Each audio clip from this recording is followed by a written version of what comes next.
Yeah, yeah, huh.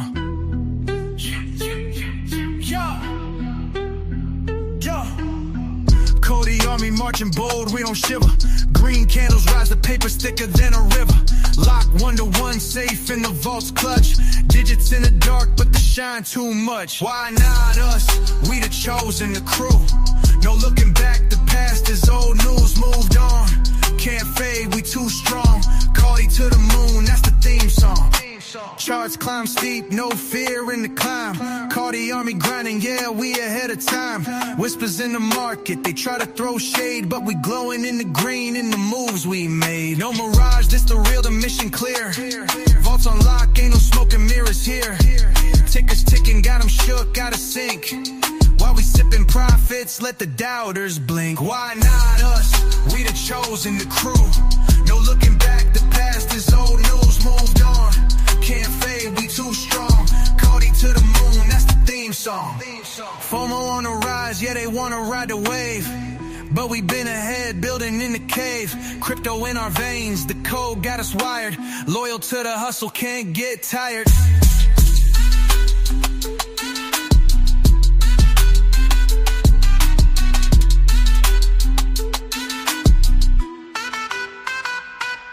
Why not us?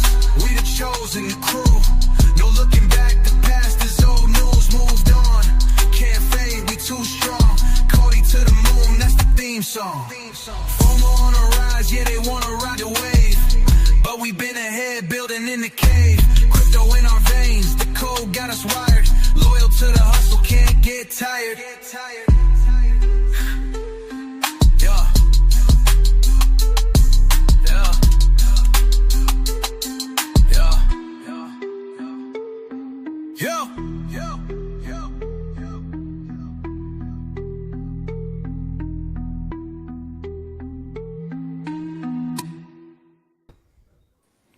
What's up, guys, and welcome to Season 2, Episode 27 of COTI Confidential on this July 27th, 2025. Welcome, Soren. How's it going, man? It's good to be back. What's up? It's all good, mate. It's good to have you back as well after your absence last week. Great to have my partner in crime back with us. Yeah, everything's good. It's the summertime, so it's hot. I can see you've been out in the sun. Yeah. What a day on the lake yesterday. I got cooked, man. It was crazy. I'm staying as much indoors as I can. Yeah. I just gotta say, like, if you're still here, you deserve everything that's coming to you, man. After everything we've been through, it's been a ride. But man, are they on a media blitz right now? Like, it's crazy. I'm having trouble keeping up. Like, I gotta do some work, listen to some shows, because there's a lot of media coming out there this past week. It's crazy. There is quite a lot, and there is so much that I haven't even begun to cover it in the weekly update or anything. So, but it's all good. It's all good. They're promoting privacy, and I think we're going to be greatly helped by the upcoming launches of both Summer and Midnight. They're going to be great for us because they got much bigger marketing budgets than we do. They'll be renting yachts and having big parties and all that crap that we can't afford. So that's great. So, why not us? Welcome back. Here we go with the weekly update. Let's spin it up. Right.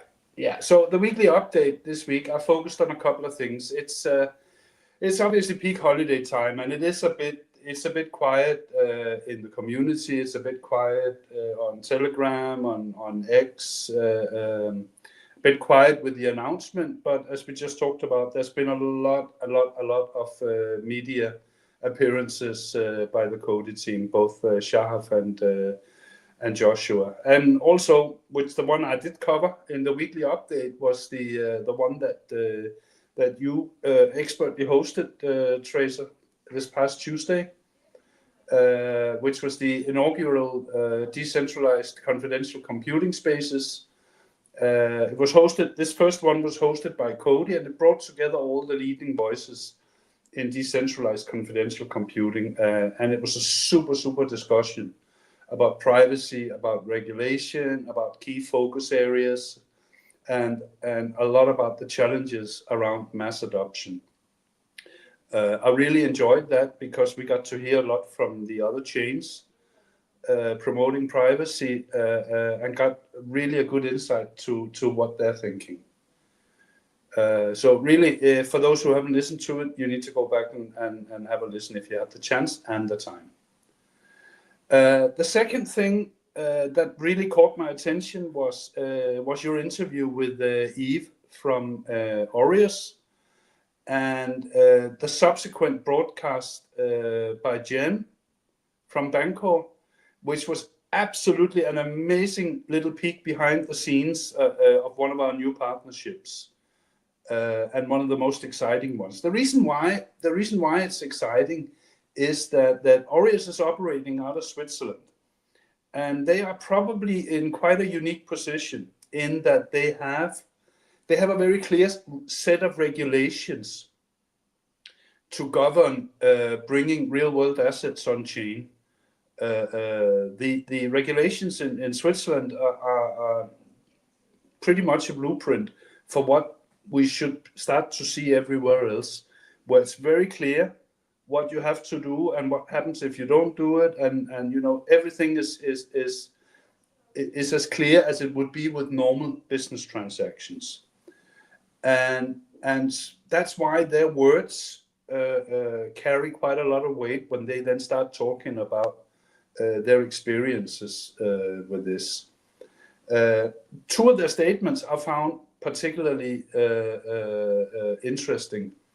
And one of them was that when you pitch to high net worth individuals, you will generally, and this was Eve's partner who made that statement. So he's been out there pitching to high net worth individuals, and there's loads of them in Switzerland, obviously. And he says you'll generally find, and I'm almost paraphrasing what he said, that they'll understand most of the tech. The main concerns that they have are around how can we do this and maintain confidentiality and be 100% compliant. So really confidentiality wasn't the major issue, but compliance is. So the way these people are thinking is, yes, this is great, we can save money, this is smart, we can offer yield, we can do this, we can do that, we can do a million different things, but unless we are 150% sure that we are compliant, no thanks, it's just too big of a risk. We might dip our toes a little bit, but you're not going to see us take $200 million worth of assets and put them on chain unless we know that there are completely and irrevocably clear rules of the road. So this tells me that compliance is an issue. Yeah, so it's a massive issue, and it outweighs any concerns about the tech. Now we're getting there with regulations, but we're still some ways off having clear rules of the road everywhere. Now the second point, which was equally interesting to me, is that Aureus is very clearly, and this was both from Eve and from his partner, they've very clearly been shopping around and looking at different privacy solutions.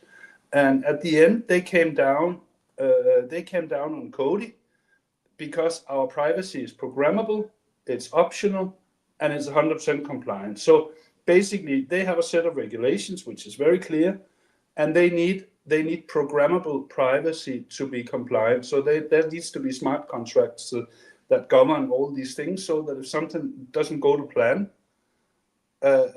you can clearly see who's responsible for A, B, C, D. So this is very interesting. Keep this in mind.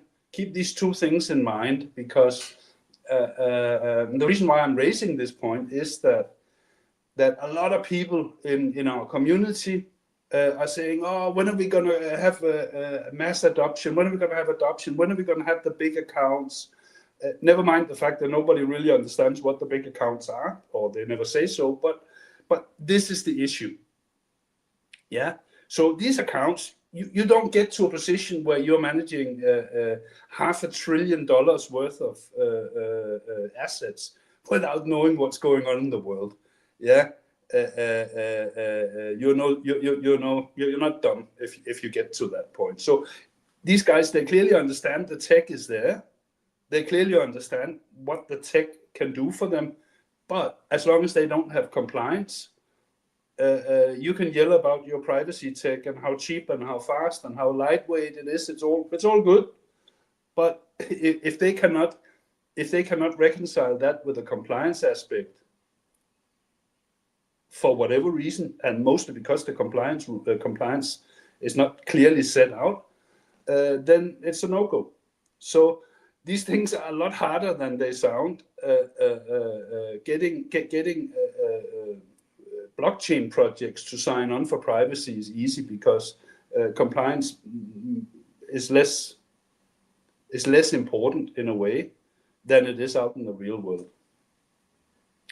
So that was the one thing I focused on. The second thing, and we're going to talk a lot about stable coins and CBDCs and stuff like that tonight. So our friends at Soda Labs, they've been doing a great series of articles lately focusing or highlighting use cases for garbage circuits. The latest one they did, and this is really, you have to go read this one and understand it. The latest they did was on stablecoins. This is the best one yet. And here's why. Now, stablecoins is quite clearly the current number 1 killer use case for blockchain. Yeah, we're going to see stablecoins pop up left, right, and center. All the big banks are going to launch they're going to launch their own stablecoins. Big hedge funds are going to launch their own stablecoins, and you're going to see them everywhere. Yeah. The challenge is that regulations require AML CFT compliance, and this is to avoid terrorism, money laundering, all that nasty stuff, and strict KYC. Now, garbage circuits is actually the only solution that satisfies both these requirements. You have programmable privacy, selective disclosure. You have decentralization, providing robust availability and avoiding single points of failures, unlike, for example, T's. You got versatility, enabling computation on a shared state, unlike CK proofs. You got efficiency and low storage and bandwidth overheads, unlike FHE. And you got opt-in compliance and auditability, unlike mixers and anonymity sort of setups. And that's great. But here's the killer. Here's the killer in my opinion. Yeah, this is my opinion only. COTI Network. So we offer compliance-ready tech for stablecoins. Yeah, compliance-ready privacy tech for stablecoins. But we can also tailor-make algorithmic stablecoins for you. In fact, we could probably build any kind of stablecoin for you. I guarantee you the team has blueprints for a whole bunch of different kinds of stablecoins. So when you then pair that with the fact that if we look at a recent update, I think it was your interview with Shah of Tracer. He mentioned that Jet is expected to be open sourced later this year, meaning that you could see future versions of Jet backed by treasuries or gold or platinum or could be backed by any commodity really or currency. Could be backed by the euro. It could be backed by all sorts of things. So we're actually when you think of it that way, we're sitting on the complete tailor-made solution for crypto's #1 killer use case. And you think about that, and if that still doesn't make you bullish on COTI, then I'm running out of things to sell you. So this is brilliant, absolutely brilliant. So that was sort of my focus areas for the week. And then over the weekend, we've had a whole bunch of different things pop up with CBDCs. So I thought we were going to talk a little bit more about that. But let's first talk about the weekly update. What's your thoughts on that? Again, man, like just unbelievable. These weekly updates are so valuable, man. I appreciate them so much. It kind of like sometimes there's weeks that's so busy. It kind of reminds you, like I'm always shocked when I read them and I go, that was this week. Wait, that was this week. right? I'm It's having to go incredible. back But and date check everything because there's so much going on all the time. yeah, what I love about it, man, is just well, the media blitz that they're on right now. Like, you're going to be busy next week, I think. It's going to be Yeah. a long one. Yeah. And I see you've had a little bit of help. Somebody found some Easter eggs for you. Somebody did some what? Somebody found an Easter egg for you in the next thing you wanted to show us. Yeah. So we got two things coming up that before we bring in the community for some discussion. So the first thing was actually unearthed by our friends from Belgium, the Erzkes. They shared this interview with the Piero Cipollone from the European Central Bank. So he's on the executive board on the European Central Bank. And this is an interview, so this is a couple of weeks old. This was in connection with a media, with a visit he made in, I think, Slovakia. So there's a whole bunch of interesting things. So he's basically given a status update on the digital euro. And so I started reading through this, and I had the Erzkes absolutely spamming me, Soren, have a look at this, this is great. So I'm thinking, oh, fucking, I gotta go read this and understand what it's all about. So I've yellowed in the interesting parts, and I'm gonna read them out. So basically the interviewer says, what's the current situation on the way to the digital euro? How do you see progress is made, and are you satisfied with preparations so far? So he says there's two dimensions here. The first dimension relates to the technical preparations for the digital euro, which is the responsibility of the ECB and the European central banks, the area central banks. So they're on schedule as far as the technical aspects are concerned. So in terms of building the digital euro, they're on schedule. Now, where they are still lacking is the legislative process. So they can build the digital euro, that's all fine, but they need to take guidelines from the European Parliament. So they need to set up a framework, and that framework might not align with what the ECB is building. So they sort of need the two things to happen in parallel. So once they have these guidelines for the European Parliament, they can then factor that in to the final development part of the process. So if you scroll down a little bit further, he then gets to the really meaty part of this. And so what he's saying is, if you scroll up a little bit, so we can just see the question. Ah, yes, okay. Yeah, so what about the people of Europe? Europeans will eventually expect that the digital euro will provide the highest standard of quality, security, privacy, and usability in payment systems. How is all that achievable in the near future? So let's jump straight back down to the example of privacy, because that's the one that we're interested in.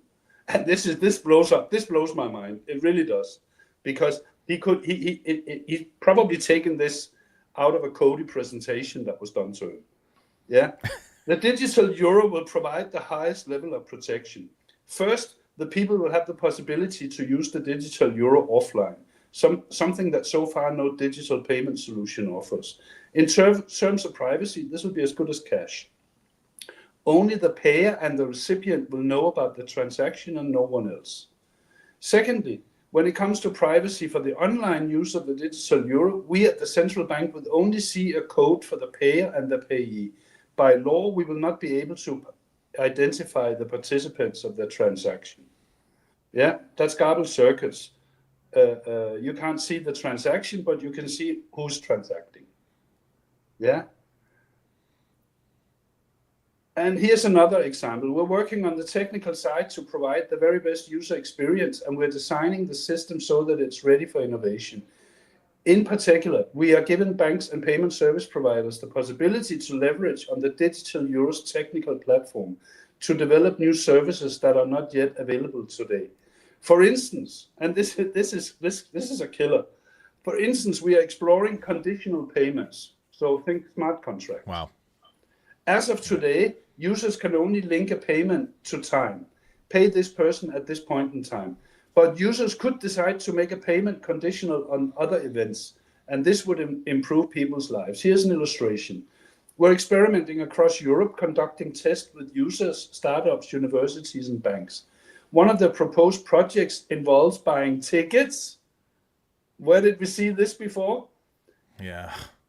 And he's then mentioned an example about train tickets, where you only pay for the ticket if the train is on time. If the train is late, you get reimbursed. So that's a smart contract that gets triggered depending on what happens, yeah? And this is exactly what COTI was talking about when they did the e-shekel challenge with the tickets, the Taylor Swift tickets. And here's another one, and this gets better, yeah? What about the very young people, the new generations who frequently use mobile devices? Will you prepare solutions for them? So he says, we're testing and analyzing user solutions and organizing focus groups to see people's preferences.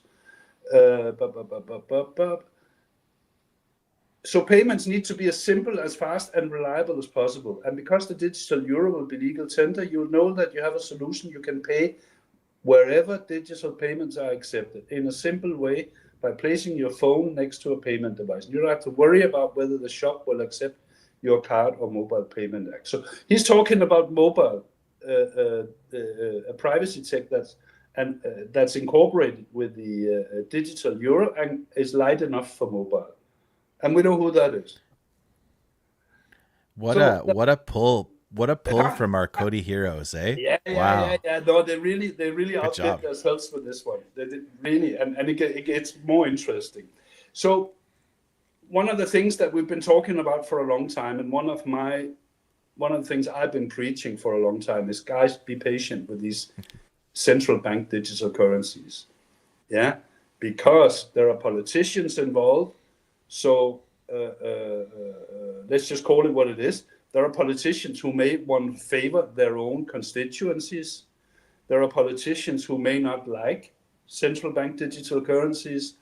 So whereas the central bank can build these things on schedule and in time, watch what the politicians do, because if anyone will screw these things up and delay them indefinitely, it could be the politicians.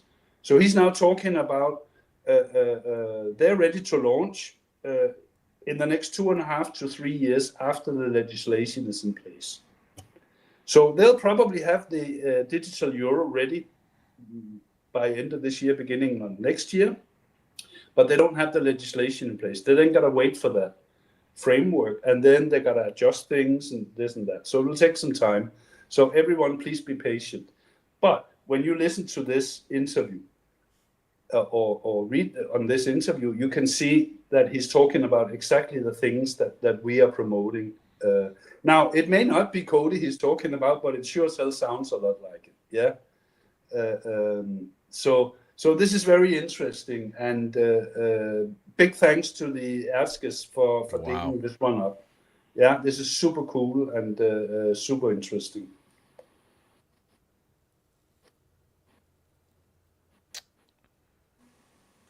Anything else in this document that you wanted to go over? No, that's it. That's it. The rest of it is about interest rates and all sorts of boring stuff. Yeah, what a great pull, guys. That's awesome. And I'm loving watching. I can't even share all the comments right now, but I'm loving watching the banter in the comments. Even, I like watching you guys drown him out. That's awesome. More of that. That's excellent. Boy, that guy. It's just cope after cope, man. It's crazy. Yeah. So all right. I think the conclusion on that particular issue around the ECB is that things are in progress, they're on schedule, but watch for the politicians, yeah, and look at what they're saying they want the the digital euro to be, and compare it with what we offer. Well, could be that they're looking at other people. Actually, in fact, we had a little bit of a funny one, because I was then talking to the Erskes about this whole article, And they said, what about the crunch fish? So there's an outfit called crunch fish. It's very difficult to say. And we were a little bit in doubt as to whether they were offering sort of offline payments and things like that. So we went and did some research on it. We even got Guy Mesika on Telegram last night to clear things up for us. They're actually a wallet provider. And one of the things that this guy says in the interview, we didn't cover it when we just went through it, but he basically says one of the things that the European Central Bank haven't decided yet is whether they will allow people to have multiple wallets. But when he talks about the ability to transact offline, he's talking about exactly what these people from Crunch Fish, Swedish outfit, exactly what they're offering. So we were thinking maybe they're a competitor, maybe they're not. And it was a little bit, we did some AI searches on them, and it was a little bit fuzzy as to what actually they were providing. But we ended up concluding that they're most likely that wallet provider that he's talking about, who can do offline transactions. In fact, they would be a great partner for COTI. Yeah. Absolutely. Sorry, I was trying to embed one more thing there, get it into the system here. So you wanted to roll now the recent podcasts with Shahaf. Do you want to tee that up at all? Today we have another gem on CBDCs. Wow. So let's roll that one, and then we sort of have a perfect picture of it. Yeah. Yeah, let me just pause this. Sorry, I got another thing uploading here. Okay, here we go. You can create content with COTI and be rewarded, and you can build, as I've mentioned, using low-code, no-code tools and earn COTI again. So essentially, we're using our war chest to encourage folks to grow the COTI ecosystem. So that's one thing. The other thing is that we are kicking off a campaign around privacy on demand. So what is privacy on demand? So we've mentioned COTI's infrastructure and the fact that we've developed our own EZM with privacy on top, very native on top of our chain. But we understand that some folks will always want to stay on a different chain because they've already developed something nice on Solana or Cardano or Ethereum or Sui. So what happens then? So we created products called Privacy on Demand that allows you to stay on your network, but do private computation on top of COTI, right? So you can use our network to do the private stuff on your DApp on top of your network. So we are launching that with a campaign that explains and educates around the importance of privacy and how to build using privacy on demand. And we'll reveal a few partners. The other thing that will come probably early Q4 is a node sale. Yeah. We're not thinking about this as a capital event, but more of a way for people to put their hands on valuable licenses. Yeah. These licenses allow you to either run a node yourself or just delegate the right to someone that can run a node. And it's super rewarding from our network. And you can also use your node to build a mini economy based on the COTI tokens where people can stake with you, but they can stake with some leverage or some various locking mechanisms. So you can build an economy on top of your node, and then it becomes very rewarding. So it gives access to a lot of folks and another very nice way for people to earn from our network. So that's in the next 6 months or so. Other than that, it's continuous adoption. We're focused on the wallets that had privacy for payments, DeFi, as I've mentioned, AI, as I've mentioned, and real world assets, whether we are involved with 2 CBDCs right now, one coming from the Bank of Israel, but yeah, the other one is the European Central Bank. They have their own initiative and we're part of it. We're working on another one as well. We're working with various issuers from buy side and sell side too.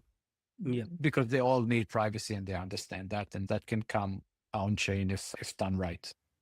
Another thing which is macro, I think, is that I predict that there will be a privacy summer. at some point. What do I mean by privacy summer? We've all seen the DeFi summer, maybe NFT summer. There will be a privacy summer as well because big things and big moves are being done. There a lot of funds flow towards privacy solutions because this has been the holy grail for many years. There are some big launches happening. Other than the Zama launch will be big, I think. Midnight will be big. And when one is a fluke, two is a trend, and we'll have a few. So I think this will be quite big, and I think a topic that people that try to speculate in this space should take note of, because I think this will be a very big or very important narrative. I still think that you're getting referenced there at the end with the one's a fluke, two is a trend. I really do. I really do. Because you said it, I said it to him, he said it again. Yeah. It's Shahaf copying us, not the other way around. For once. We're normally the ones paraphrasing him, so it's nice to be on the other side for once. But you're right. Actually, speaking of, what was really cool is at the end of the DECC spaces, I was hearing while it was going, hey, Shahaf is going to have a statement for you to read at the end, right? And I'm like, okay. So we're in the spaces and I'm waiting for it. So at the end there, I got to read that, and those were his words. And that is so cool, man, to be able to do that. I thought that was so neat. So that's one of the videos that I made last week into a little short there. Those were his words, and it's always such an honor to read something that he's written, right? And it was written for me to read, so it was just such a cool moment. I know, and honestly, it was when we see some of the, when I see some of the other podcasts, and then I see the ones that you run, and it's a lot of the little details, like microphone off at the right time, microphone on at the right time, things like that, and it's just moderated, and it all flows very nicely, which means that we get more alpha because we don't have to waste 10-15 minutes on the podcast host promoting himself or because a lot of these the first 15-20 minutes, mate, they are all about instructions, and you don't get anything out of it. This has been my thing since day one. Like, number one, I wanted to, and I'm not there yet, but I'm trying. I want to elevate myself to a level like Shahaf because he's unbelievable. He's always ready. He's so eloquent. This is not his first language, and he just nails it, right? The second thing was that I noticed, and especially in Web3, it's everywhere, right? But especially in Web3, man, these guys and girls, mostly guys, they can't help shilling themselves. They think they're the main character. And my whole thing has always been like, no, man, like, I'm not the main character. The guest is the main character. When I was doing shows, I would brand them to the projects. I didn't want to brand them Block Tracer Podcast, right? No. It's all about the guest, right? And I totally agree with you, man. It's like sometimes it's like blah, blah, blah, blah, blah. And then they got to use big words. They got to sound smart. And it's like, I try to turn all of that off. I try to talk the least amount possible. I try to keep the conversation flowing. And that's what I love, about when I'm as a hired gun, right, for the DECC spaces or COTI Connect. It's like, I'm here to do a job. This is not about me, right? This is about getting the information out to, first of all, our community and then beyond, right? And so, yeah, it's all about hearing the other guys talk. What did you think? I was listening to a podcast earlier this week, and the host, whose name shall remain secret, spent, I swear to you, he spent 10-12 minutes just talking about himself. And about things that had absolutely nothing to do with the podcast. They pump their own tires. I don't know what it is. Yeah, I get that they're hungry for business and they want more business, but they're actually going about it completely the wrong way. They'll get less business this way because people are super busy, and if you're gonna get them to come on your podcast for an hour, you better bloody make it worth their while. So and that's what I like about the way you're doing it. You push it all on them. Yeah. When we listen to a podcast with you, we're not interested to know what you did when you're taking your wife out for the next dinner and nonsense like that. Why the hell would we be interested in that? So Right or and for wrong? that yeah. And for that show, like just looking at the guest list, like it was wild, right? And I'm Yeah. like, oh, this is crazy. But I'm like, okay, it's gonna be okay. I try not to think about it too much. And then right as it started, I couldn't get into the room. And I'm like, oh no. Oh, here we go. Right. So I'm like, I had already updated the app. I had restarted my phone. I had a good battery. Right. And I couldn't get into the room. Right. So by the time I got in, it was like time to go. You know what I mean? And I don't know what it was, man, but I was like, I was nervous about that one. And I was trembling and out of breath. So, I wasn't too happy with it, but I'm really interested to see where the show goes and have other hosts and, what it turns into. But in the last clip where Shahaf was talking, we talked about the ECB there, but I wanted to add a little bit about COTI privacy on demand, etc. So when they talk about the privacy campaign, we talked about this at the end of the DECC podcast or Twitter X stream there.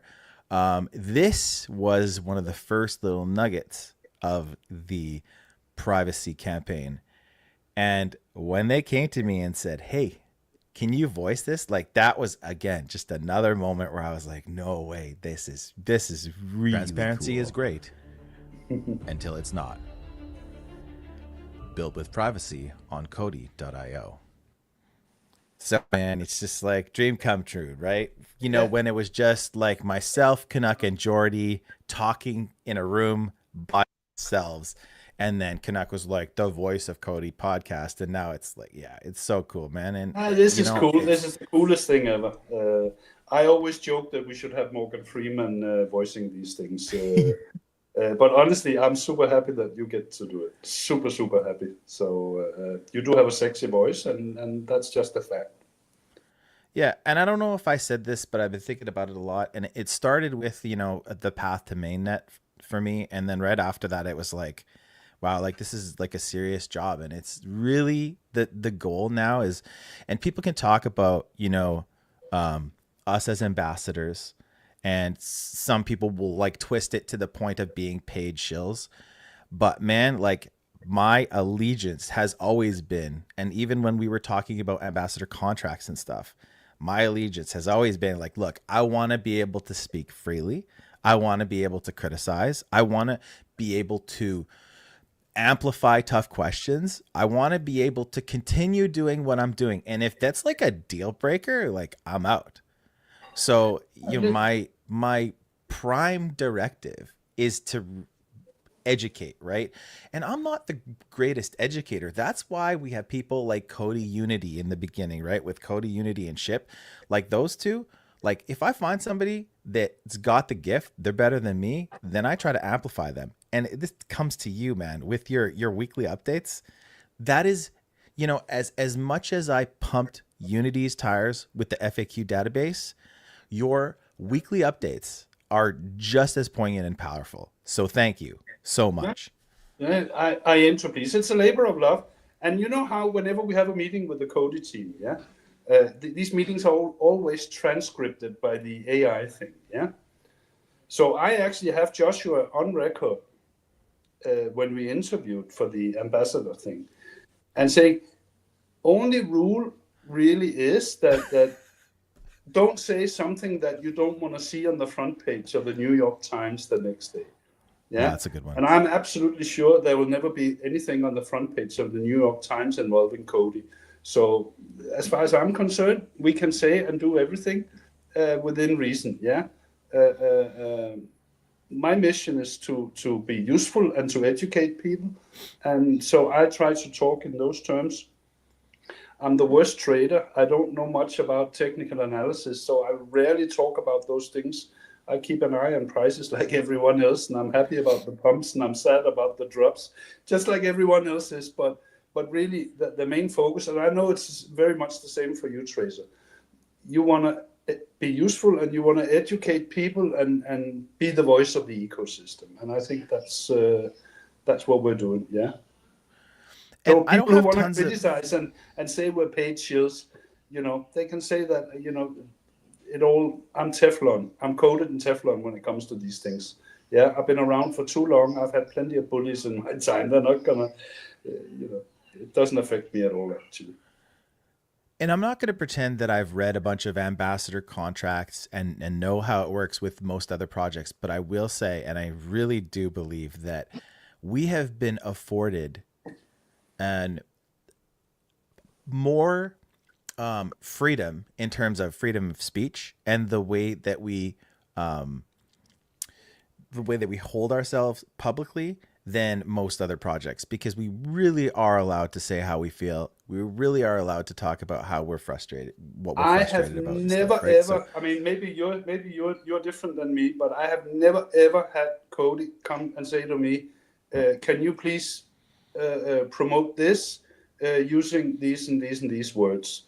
Yeah, we talked a little bit about how to do our pitches for business development and stuff like that, which is cool. But no one's ever come to me and said, we've seen your weekly updates, and can you please in future use slightly different wording for this and that? Nobody ever comes and says, nobody ever comes and says any of these things. And I know they read them.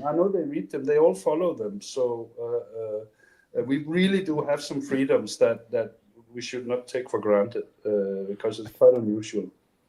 I think what's interesting about it is when they do see something that maybe they don't love, they decide to act on it instead of bury it. And that's kind of where your questions answered came from, right? Was like hey, like, what's going on? It's like, I think we need to do this, and we did this. And I still think I think we're going to look back at that moment by being as important as when V2 came and that happened, and we had this moment of like, let's move on, everybody, let's reset. Like, people hold grudges. It's the weirdest thing. But man, I don't know. It's just all those, the whole AMA and the subsequent interview with you, and that was 9 or 10 of us that got together and said, listen, there are too many unanswered questions here. This is not gonna end well. Yeah. And we then, we can let people know what actually happened, because we then pushed it. We then pushed it to the team group where we know both Shahaf and Joshua are in it, and Efrat and Guy, everyone else. And we said, listen, guys, this is not going to end well. You need to do something about that. Yeah. And 2 weeks later, AMA interview, this and that. So yeah, absolutely, they do listen. And just speaking on that, it would have happened faster, but if you remember, right at that time, it was bombs flying, chaos in Israel, right? Yeah. That would have been like, it was planned to be much sooner. It was planned to be all like face to face with Shahaf. When that couldn't happen, then he penned that first blog, and then we followed it up with the live. And there was never anyone who said, guys, we got bombs falling on our heads. Please, can you wait another 2 months with this? Right. They said, yes, please make a note of everything, give it to us. As soon as we have a chance, we'll get it done.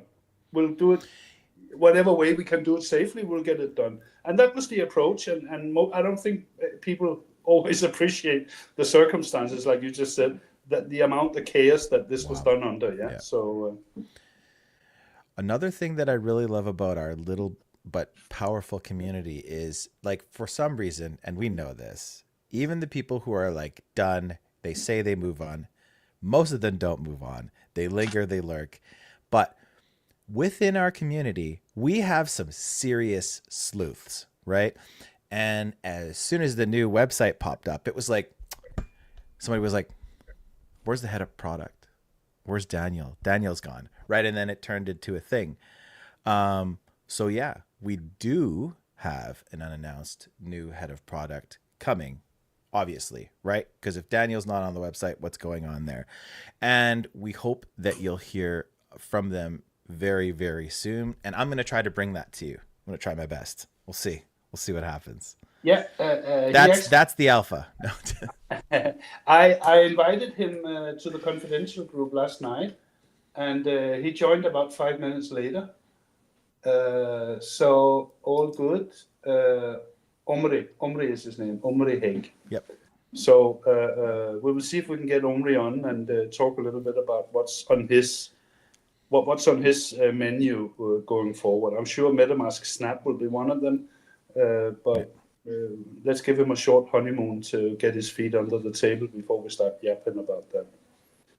Yeah. But no, I We'll mean, hear more from him. oh yeah, absolutely. I'm being held accountable and being kept honest in the chat. So thanks for that, Paul. So glad you're able to join us today. Well, just a quick one to Paul. Paul, we were very, very sorry to hear about your dog. Commiserations, mate. I have a pet as well, and he's as much a member of the family as the rest of us are. So that's always dreadful when that happens. So genuinely, really sorry to hear about that, mate.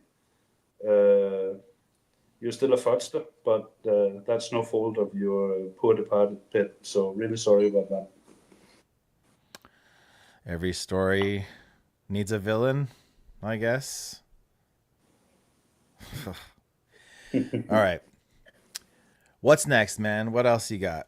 We got about 15 minutes late. Eli didn't want to come hang out with us today.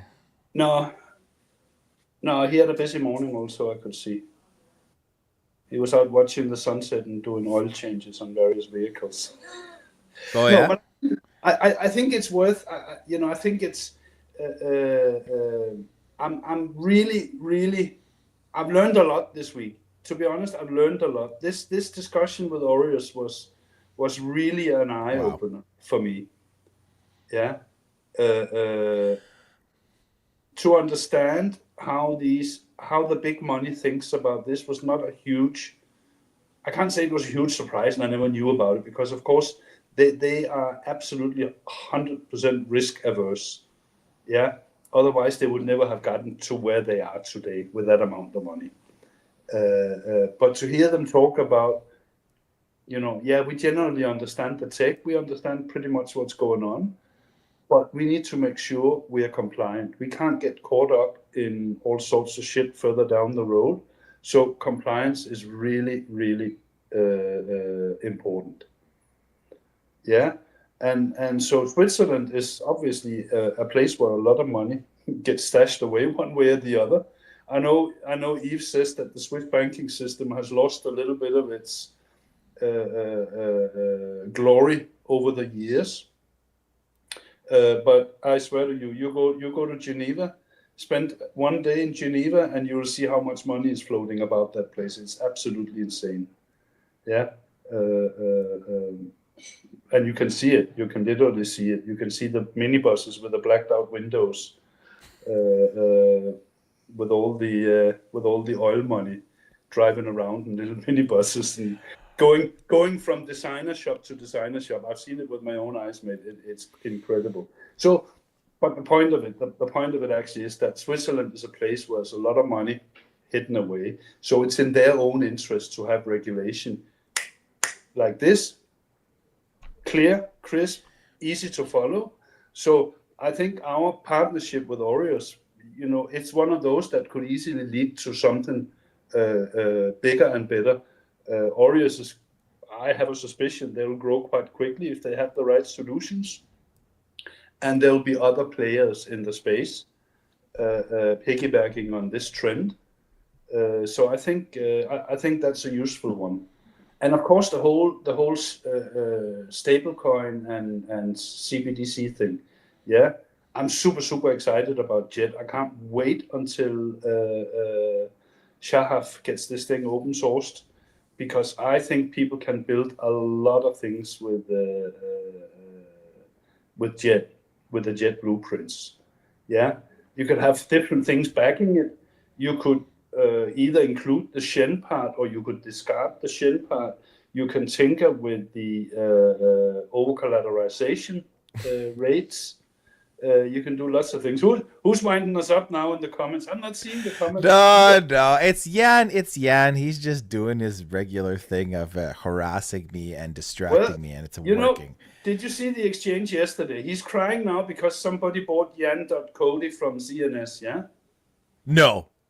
Probably Paul. Somebody went in and smash bought it at the onset, and I said, hopefully, somebody's maybe gifting it to him. Maybe. Imagine we had a trading place where people could actually trade these things. Yeah. What is wouldn't that be amazing? It's like September already. What's taking so long?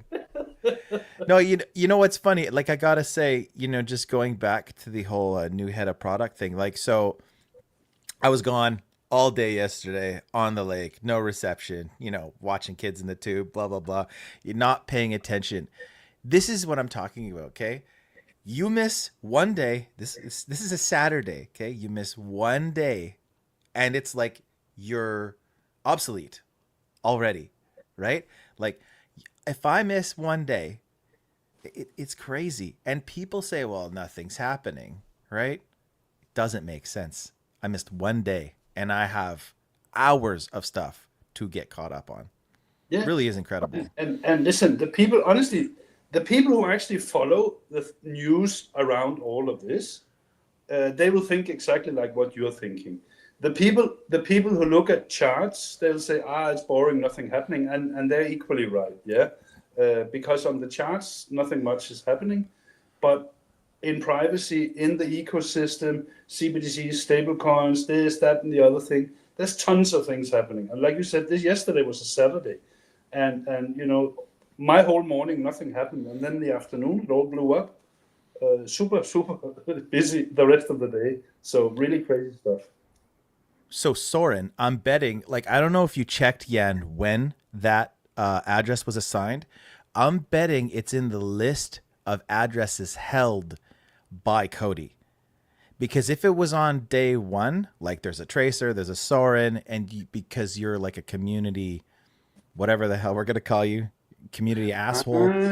But that's probably what it is, bro. We probably have it for you, and Soren and I will find out for you. That's probably why, because anybody who was, there was about 70 reserved there. You should go and check the wallet. If it's in a wallet with 70 or 100, it's safe, and we'll make sure we get it to you. Yeah. I bought one for Paul, actually. What? I don't know if we could talk about that here, can we? No, I didn't buy the one I suggested initially. I never bought that one. It's still there, by the way. I could go and buy it now if I wanted to. No, I bought fosterinchief.codi. It's in my wallet if Paul wants it. But he says I'm a snake oil salesman. He wouldn't even receive a virus from me if I offered it. So. So what do you think's coming this week? I had something I got one more thing I wanted to roll. Oh, let me roll this really quickly. So this is what I talked about. I think I didn't. I should have titled these better in my folder here, but I think this was the outgoing statement from the DECC spaces. This is something that Shahaf penned for me to read, and this was super rushed, guys. So don't come at me, but. Try to grab this message. Crypto's early days celebrated transparency and open blockchains. It celebrated that all wallets and transactions could be traced and inspected. When every transaction, every address, every move is exposed forever, then it's also exploitable, and that makes us less safe.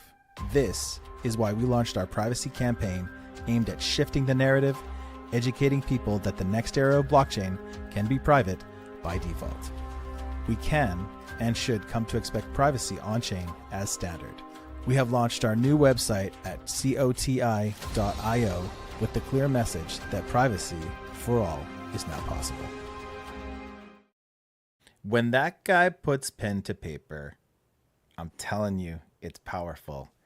I don't care how, involved with the ecosystem you are. I think to anybody, who just focus on that message. And then the other one from the manifesto, put everything else, you might not like the format, the medium, whatever. But if you focus on the medium the message, it's great stuff. I love where we are right now. No, absolutely. And I think what Shahaf is saying there, and I think that the sort of vibe that I'm getting from the other statements that he and the team has been making, in the various podcasts and whatever articles we've seen, I think we're going to start to see a lot of privacy on demand. So I think we're going to start to see a lot. That's the ticket, bro. That's the ticket, man. Yeah. We're going to see a lot of partner chains, if you like, picking up, a lot of other chains picking up on the privacy on demand thing. It makes sense, right? You launch Mainnet. and you try to bring people to mainnet, and they are doing that. It's incredible. Some of these integrations take time. It's understandable, and like we said before, nobody wants to be the first big guy on COTI V2, right? But so that's the first part of it, and now it's like the privacy on demand is. I'm telling you, that's the big thing. I love what you said about stablecoins and everything. The killer you said, like, man, your updates, they're so great. And yeah, Eli, that reference there at the beginning of the video, of course that was you. I was trying to think of, like pinnacle moments, right? And like I said before, however you feel about him and Bitcoin Cash, he did a lot for Bitcoin and crypto. So you can't forget him, right? And I don't know if you guys saw that screenshot from the beginning there, but if anybody doesn't know what the Bitcoin faucet was, go, Google Bitcoin faucet and it'll that make was you Roger sick Ver, wasn't to it? your stomach, man. The Bitcoin faucet? I don't know. I don't think so, actually. I used to know this. Why do I forget things? But yeah, But yeah, I so think, I did we think cover we're it going to all? start to see. I think we're going to start to see a lot of privacy on demand, and we're going to continue to see partnerships. It's a little bit like you said, the integration process. We're getting a closer look actually now at the integration process because we have our we have our bi-weekly ambassador meetings where we go through the business development part of things. And actually the integration, getting these agreements in place, getting all the legal documents sorted out, getting timelines and, there's a million different things going on for each integration. This is not just, we want to integrate. Yes, we'll be happy for you to integrate. Let's do it. It's not like that at all. There's a hugely complicated process behind all of this. So, but partnerships. There are a lot more partnerships coming. We know this for sure because the ambassador core, not you and me, Tracer, but the ambassador core has actually landed 1 or 2 deals. So there's more coming. Yeah, I gotta say, Prince is he's hustling. He's hustling, man. He's on hustling it. hard. He's grinding, that boy. He's out there in the trenches grinding. But it was really interesting to hear him speak, and I don't know, I don't remember if this was the face-to-face conversation in Bangkok or if it was just in DMs and stuff, but it was really interesting to hear. And Vlad kind of has a similar story too, where it was like, moderating has been great and everything, but I have been looking for a reason to really, really contribute. So he's going for it, man. So Yeah, Prince, yeah, well done, Prince mate. is definitely rocking it there. I do have one more thing to play, Soren. It was so like I said, I've been a little bit behind. That space, the DECC space, was about 90 minutes long. There is a lot of juicy stuff in there. One of the first things we talked about, so I'm going to intro this as the first clip of many that I'm going to pull from DECC spaces. But talking about the differences, and this is Shahaf, talking about the differences between Privacy 1.0 and now what we're talking about with Privacy 2.0. Privacy 2.0, it draws an intentional line in the sand. So Privacy 1.0 was maybe fully anonymity designed to hide things. And the problem is that it's anti-regulatory, incompatible with mainstream adoption, incompatible with the laws of the land, and this is why it was associated with bad actors, crime, and secrecy, even if that wasn't the main reason everybody was using it. So, like I said, 90 minutes, tons of stuff to go through in there. I'm going to try to get at it. I know that not everybody can listen to a 90-minute space. I know that, it's in some ways it can be like a bit of a dry listen. So I'm going to try to pull a bunch of the great moments. And if you guys remember anything that, caught your ear, comment on the space, send me a DM because I would like to pull those. Like I said, when I am hosting an event like that, I am in organizer mode, and it's hard to absorb everything. So, but it was quite an interesting comment because Privacy 1.0 was actually not privacy; it was anonymity. It was the whole cypherpunk libertarian movement, fuck the government, this, that, and the other. So that was actually Privacy 1.0, and most of that's been outlawed today. And Privacy 2.0 is programmable. It's selective disclosure. It's exactly what it should be. Jan's right. 4 minutes of tracer is too much tracer for sure. Yeah, it's a lot. It's a lot. Okay, let's do a quick throwback here because I think it's important, and then we'll say our goodbyes and stuff. Focus on the message in this one. The world is racing to digitize value across borders, protocols, and systems. Open blockchains make this possible, but with openness comes risk. When everything is public by default, everything becomes exploitable by default. Innovation stalls and entire sectors that serve billions of users stay on the sidelines. We've seen the crypto hype cycles come and go while adoption of blockchain for enterprise, government, and institutions has stalled. This is because blockchain has a fundamental infrastructure problem. Privacy wasn't built into public blockchains, and now the cost of exposure is too high to ignore. We know this because we have these conversations every day with enterprises, institutions, and governments from coast to coast and around the world. This is why COTI exists, to solve this problem through on-chain privacy. What comes next? The answer is finally adoption. We are head down building infrastructure for this new era of Privacy 2.0. A new era of blockchain infrastructure where data is protected, logic runs privately, and sensitive data stays protected while usable. Finally, builders, institutions, and ecosystems can responsibly adopt blockchain. Welcome to the new era of Privacy 2.0.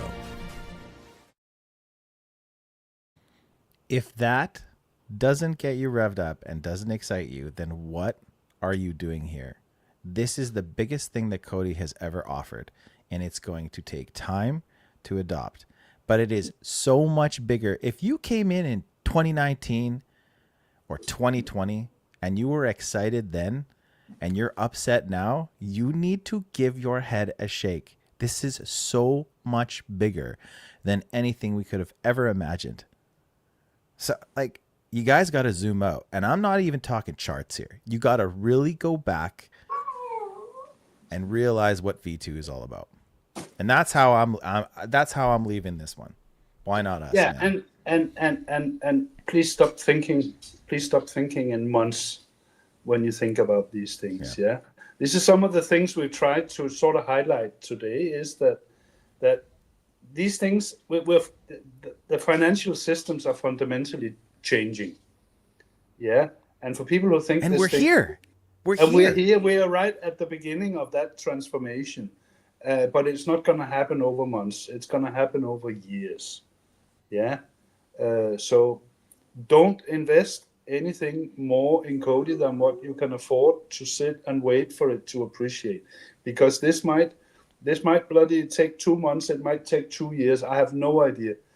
But focus on the project. Invest a bit in COTI, but then start focusing on what we're building, what they are building, because that's where the really interesting story is, not all the other nonsense. It's such a short-sighted vision to be here and go, yeah, but we need price now. We need price now. No, there's like a contingent this big that needs price now. And I'm talking about all of us, okay? When you look at what they're aiming for, and community will always be important to COTI, but you're talking about making this many people, this tiny little trench, happy. It's nothing compared.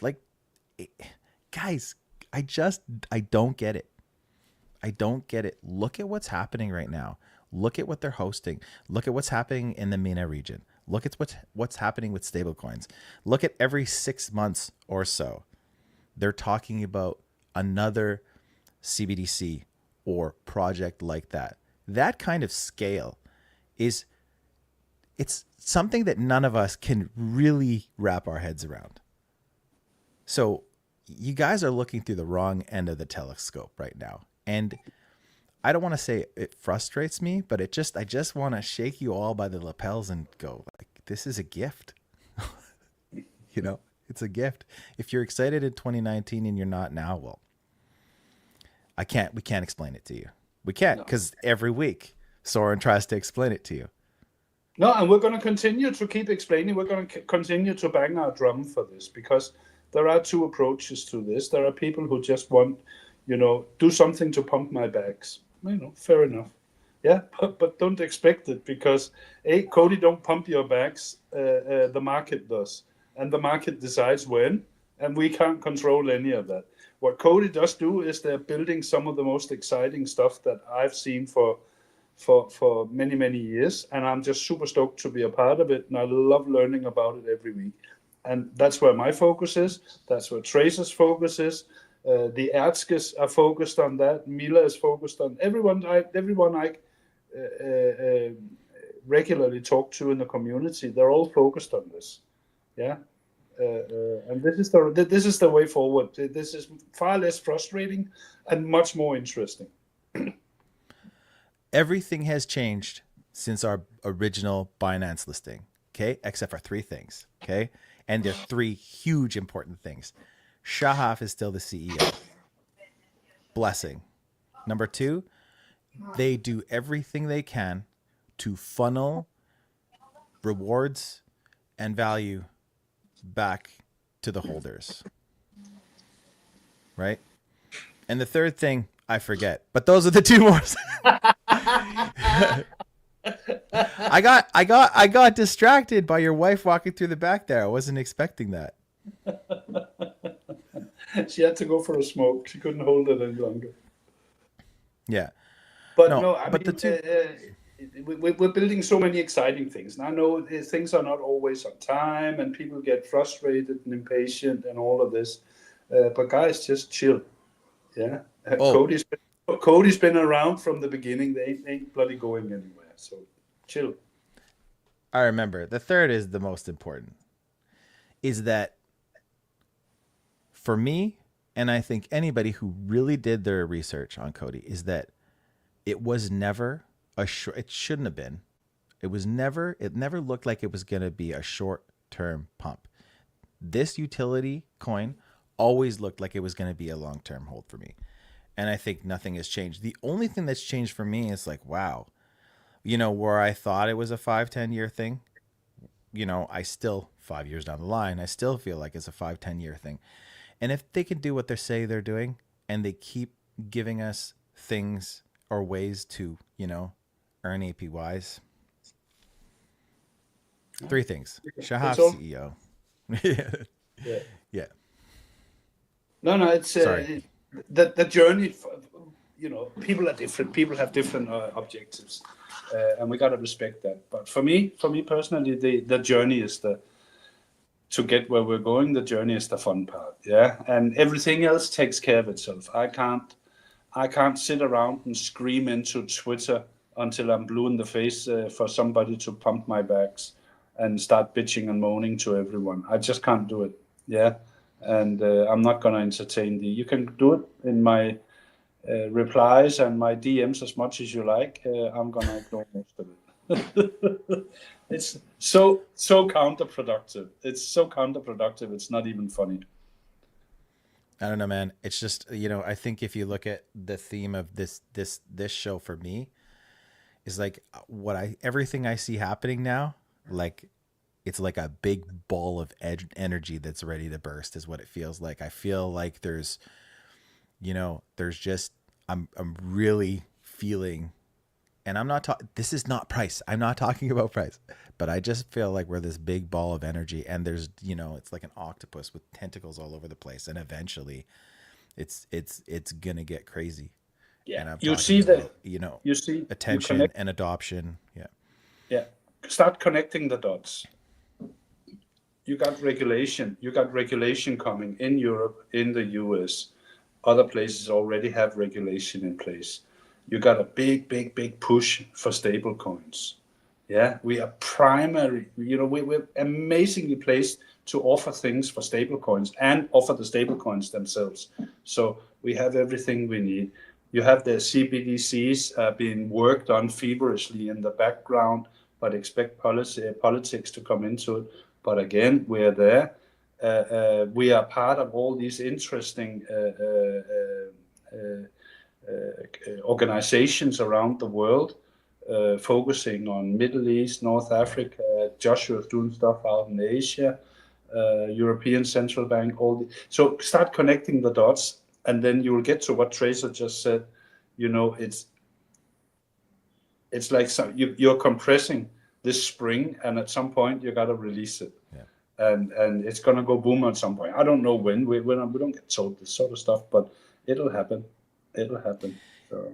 It takes a special kind of loyalty and ambition to keep going back to the table and stay consistent and just keep outputting and putting. And maybe in some ways, depending on how you look at it, not seeing the optimal result, but you keep going, you keep bashing your head against the table, and you keep going and going and going. And I feel like we've kind of been there since the shift of E2 before mainnet and everything else like that. And it's like now it's like people are starting to listen, and it's like, oh, nobody knows COTI, nobody knows COTI. But look at the last 2 weeks now with the privacy campaign and all these podcasts and stuff. And it's not going on a podcast where it's like about price and how to shill your bag and like what's going to be the next pump. And it's not like crypto banter and RAN and all that kind of stuff. This is different now, right? Are you seeing it? It's different. It's people who really care about the technology. Some people say price brings adoption. No, I think consistency, visibility, and passion brings adoption. Yeah, and talking to people outside of Twitter brings adoption. Yeah, we talked about it with Eli on the show. People need to broaden their horizons a little bit, and like you just said with Ran, we're not on his show, haven't been for a while, so that means that's disaster for COTI. Oh, fuck off. It's the people, and the there's people nothing... who make the decision. The people who make the decisions for hedge funds and institutional clients, they don't have bloody time to go on Twitter and see what's the most popular privacy coin. Come on, guys. I mean, let's get real, huh? Let's get real. And I'm not saying being on crypto, like, I don't love crypto banter. Okay, a lot of people don't. A lot of new people to the space do. Okay, and I'm not saying that's bad, but when you put all of those things together, that's when it really gets crazy. And I think we're going to see all of it. Before was kind of limited to, just the really crypto native stuff. And now it's kind of like, it's fintech, it's this, it's that. It's the people who make the decisions. They come to the Burj Al Arab when you invite them for an exclusive RWA roundtable. That's where they'll come. Yeah, they don't come because you're yelling to them on Twitter. Yeah. So anyways, on that merry note, we're 12 minutes over time today. Yeah. So it was a good one today. There's so many interesting things happen, and it's really hard to connect all these dots, but that's what we're trying to do. We're not doing a perfect job of it, but we're trying our best to sort of connect the dots and try to paint the sort of helicopter view for everyone on what's going on. Yep. Privacy campaign. Everything that's going on right now. Keep your eyes open, guys. All right. I'm good. Thank you for being with us for episode 27, season 2 of COTI Confidential. It's July 27th, and we're about 4 months in. What's next?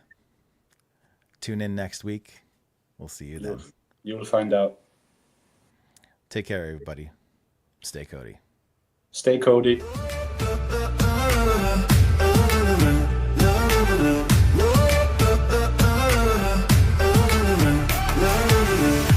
Turn the page, welcome V2. Multi-dag's gone, we're breaking through. From the east to west we rise, underneath these changing skies. Why not us? Let's take the leap. Across the world, the dreams we keep. A new adventure calling loud. Join us now, stand out the crowd.